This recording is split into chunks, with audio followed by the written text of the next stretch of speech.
জাতিসংঘের শান্তিরক্ষা মিশনে একসময় সর্বোচ্চ সেনা পাঠানো দেশ ছিল বাংলাদেশ, কিন্তু সাম্প্রতিক সময়ে এই সংখ্যা কমতে শুরু করেছে এবং বর্তমানে বাংলাদেশ তৃতীয় অবস্থানে নেমে এসেছে।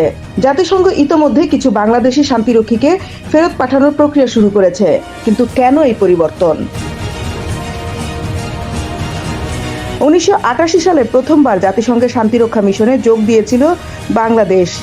এরপর থেকে বিভিন্ন দেশে শান্তি বজায় রাখতে বাংলাদেশি সেনারা প্রশংসনীয় ভূমিকা রেখেছে।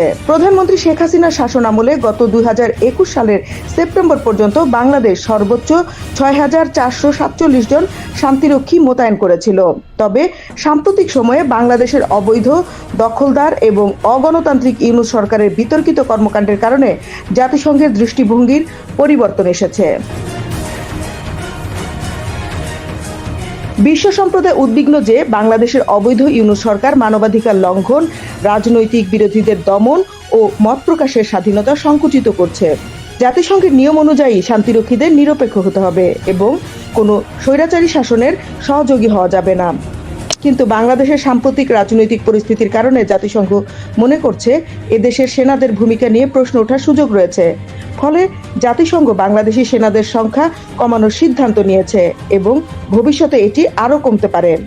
তবে বাংলাদেশের মানবাধিকার পরিস্থিতি যদি আরও অবনতি হয়, তখন জাতিসংঘ আরও কঠোর পদক্ষেপ নিতে পারে। এতে বাংলাদেশ পুরোপুরি শান্তিরক্ষা মিশন থেকে বাদ পড়তে পারে, যা বৈদেশিক আয় এবং কূটনৈতিক সম্পর্কে নেতিবাচক প্রভাব ফেলবে।